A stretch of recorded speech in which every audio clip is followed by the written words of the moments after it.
बिस्मिल्लाहिर्रहमानिर्रहीम। बोलते कालम के साथ मैं आमिर रज़ा खान। और अब ईरान का एक तजारती जहाज़ जो है उसको कब्ज़े में ले लिया अमेरिका ने। आप कहेंगे मैंने शुरू यहीं से किया है, बात तो मुज़ाकरात की नहीं करनी चाहिए थी कि मुज़ाकरात हो रहे हैं। देखें, अमेरिका जो है मुज़ाकरात एक जानिब कर रहा है और दूसरी जानब आपने हर्मुज़ में उसकी नाकाबंदी मुसलसल ईरानियों के लिए जारी है, जिस पर बाकर कालिबोफ भी बोले। मुख्तलिफ उसके रहनुमा जो हैं, जो पासदारानी इनकलाब का लीडर हैं ब्रिगेडियर जनरल रज़ा, उन्होंने भी बयान दिया और उन्होंने कहा कि ये नहीं होगा कि आपने हर्मुज़ जो है तमाम ममालिक के लिए तजारत के लिए खुली हो, ईरान के लिए बंद हो। लेकिन इस जहाज़ को रोकना जो है क्यों इतना अहम है और क्यों सेंटकॉम ने इसकी बाकायदा वीडियो जारी की, इस पर फायरिंग भी की जा रही है और उसके बाद मेरीन्स को उतारा गया और इस जहाज़ पर कब्ज़ा कर लिया गया। ईरान ने इसको कज़ाकी करार दिया है और कहा है कि ये अमन के जो मुज़ाकरात हैं उनको सबोताज करने की एक कोशिश है कि सेंटकॉम में मौजूद कुछ लोग ये नहीं चाहते हैं कि अमन कायम हो। डोनाल्ड ट्रंप ने भी इस जहाज़ को कब्ज़े में लेने की जो है वो बात की तस्दीक कर दी है और यूँ वो जो हमें नज़र आता है कि आपने हर्मुज़ में कशीदगी कम हुई है, एकदम से बढ़ गई है और इसका नतीजा जो है आने वाले दिनों में मज़ीद ख़राब हो सकता है। याद रखें, इसमें चीन का अमल दखल जो है वो अब ज़्यादा हो जाएगा, क्योंकि उसकी वजह यह है कि ये जहाज़ चीन से ईरान आ रहा था, यानी इस पर जो माल था, जो माल बरदार जहाज़ था, ये चीन के माल से भरा हुआ कंटेनर्स थे, जिनकी तलाशी जो है अब अमेरिका ले रहा है। तो क्या इसमें कुछ ऐसी चीज़ें हैं जिस तरह की हम माजी में ज़िक्र करते रहे हैं कि शायद MQ-9 या इस तरह की कोई और रडार्स जो हैं, नए रडार्स जो हैं वो ईरान को फराहम किए जा रहे हैं, जिससे उसकी एयर स्पेस जो है उसको ज़्यादा महफूज बनाया जा सकता है। तो क्या उसके पुर्जे इसमें हैं? सेंटकॉम को एक जहाज़ पर और वो भी इसके इंजन वाले हिस्से पर फायर करने कर उसे रोकने की ज़रूरत क्यों पेश आई और उस पर कब्ज़ा क्यों किया? अब तलाशी ली जाएगी। माल चाइना का है। नई जंग जो है वो बढ़ती हुई नज़र आती है। अब आपको याद आएगा जब मैंने दुहीमा का जिक्र किया था, अहादीस में ये ज़िक्र मौजूद है। 6168 ये मसनद अहमद है, उसकी हदीस में भी है कि ये एक ऐसा फितना होगा, किताबुल फितन में है, इतना फितना होगा कि सुबह को एक शख्स मोमन और शाम को काफर होगा और फिर आहिस्ता आहिस्ता मोमन और काफर आपस में तकसीम होते चले जाएंगे और ये एक ऐसा धुआं होगा जिसका जो हर घर में दाखिल होगा। ये बात याद रखें।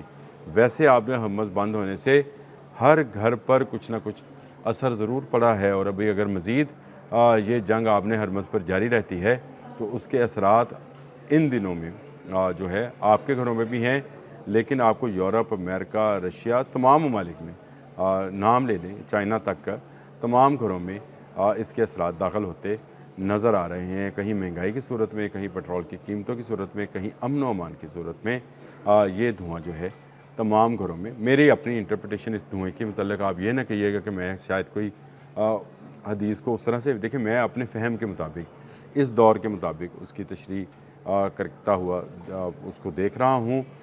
ये कोई बहुत बड़ी आग जो है उस तरह की नहीं है, लेकिन इसके असरात जो हैं या इसका धुआं जो है, या अगर कहीं आग लगी है तो उसके धुएँ के असरात जो हैं हर घर में दाखिल हो रहे हैं। ये ऐसे ही है जैसे कहा जाता है कि घर क़यामत से पहले घर घर नाच गाना होगा, घर घर टेलीविज़न, मोबाइल, ये आ गए सब चीज़ें और उसमें आप जो है मुख्तलिफ़ अजसाम को नाचते गाते भी देख रहे हैं, तो ये हर घर में दाखिल हो गया। इसी तरह से शायद ये असर ये वाली बात हो और उसमें ये ज़िक्र है इस हदीस के अंदर कि जब ये हो जाए तो दज्जाल का इंतज़ार करो। अब इन मामलात को लेकर कि आपने हर्मुज़ जो है ये इस पर एक जहाज़ को रोका जाता है, उस पर बाकायदा फायरिंग की जाती है, उसको नकारा बनाया जाता है, उसके ऊपर मरीन्स उतारे जाते हैं और तलाशी का अमल शुरू किया जाता है। इस तलाशी के नतीजे में क्या मिला क्या नहीं, ये अभी सेंटकॉम ने जारी नहीं किया, लेकिन उसकी वीडियो ज़रूर जारी की जो उस पर फायरिंग की जा रही है। ये एक नया जो है मैं ये समझता हूँ कि एक नया जो कशीदगी का रास्ता है वो अमेरिका ने अपनाया है। अमेरिका को इस ऐसे वक्त में जबकि पाकिस्तान में मुज़ाकरात हो रहे हैं, ऐसी चीज़ों से परहेज़ करना चाहिए था। दुनिया को अगर आपने अमन की तरफ लेके जाना है, गल्फ़ स्टेट्स को अगर आपने محفوظ بنانا ہے تو آپ کے لیے ضروری ہے کہ آپ ایران کے ساتھ ٹیبل پر بیٹھیں۔ جنگ سے آپ نہیں جیت سکتے۔ 40 روزہ جو جنگ ہے اس نے یہ بات ثابت کر دی، اس کو آپ 40 سال تک بھی لے جائیں گے تو یہ جنگ رکے گی نہیں۔ جب تک ایک بھی ایرانی زندہ ہے وہ یہ جنگ لڑتا رہے گا اور آپ کو اس میں جو ہے مصروف رکھے گا۔ امریکہ خود بہت زیادہ نقصان اٹھا چکا۔ امریکہ کے جو نقصانات کا اندازہ ہے وہ ٹریلینز آف ڈالرز میں ہے، جو کہ وہ ضائع کر چکا ہے۔ یہاں پر اس نے ایران سے کوئی ایک چیز بھی حاصل نہیں کی ہے۔ اور میں کل میرے کچھ عزیز و اقارب کے ساتھ ملاقات تھی تو ان سے بھی یہی بات ہو رہی تھی۔ میں نے ان سے کہا تھا کہ یہ خطہ جو ہے یہ اب لمبے عرصے کے لیے اسی طرح کی کشیدگی کا شکار رہ سکتا ہے، کیونکہ اس کی بنیادی وجہ یہ ہے کہ آپ نے حماس سے تجارت ایران کی مرضی سے ہوگی۔ اب وہ بھول جائیں 28 فروری سے پہلے والی آپ نے حماس جس میں آزادانہ تجارت تھی۔ یہاں پر اب ایران ٹول ٹیکس نہیں لے گا تو امریکہ ٹول ٹیکس لے گا۔ دونوں طرف سے یہاں پر ہونے والی تجارت جو ہے آنے والے دنوں میں مہنگی ہو جائے گی، یا ایران کی بات مانی جائے گی یا امریکہ کی، اور دونوں اس بات پر جو ہیں کہ ٹول ٹیکس کون لے گا۔ یہ جنگ جو ہے ٹال جنگ بنتی جا رہی ہے۔ ٹال مینز لمبی جنگ بنتی چلی جا رہی ہے اور اس کے اثرات جو ہیں تمام ممالک میں آ رہے ہیں۔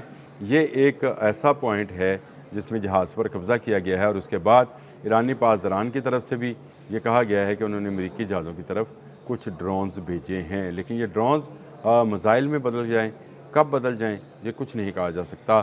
ان جہازوں کی طرف جو کہ ڈسٹرائر تھے جن سے یہ فائرنگ کی گئی اور رک گیا جہاز اور اس پر قبضہ کر لیا گیا۔ یہ ایک نئی سنگین صورتحال ہے۔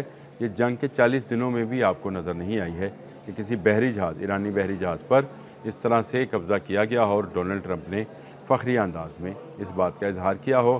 یہ بات چھیڑنے والی ہے۔ پاسداران انقلاب یا ایرانی حکومت جو ہے وہ مذاکرات کے لیے بالکل تیار ہے، آج بھی تیار ہے، اور مذاکرات کرنا چاہتے ہیں، لیکن برابری کی سطح پر مفتوح ہو کر جو ہے وہ مذاکرات نہیں کرنا چاہتے۔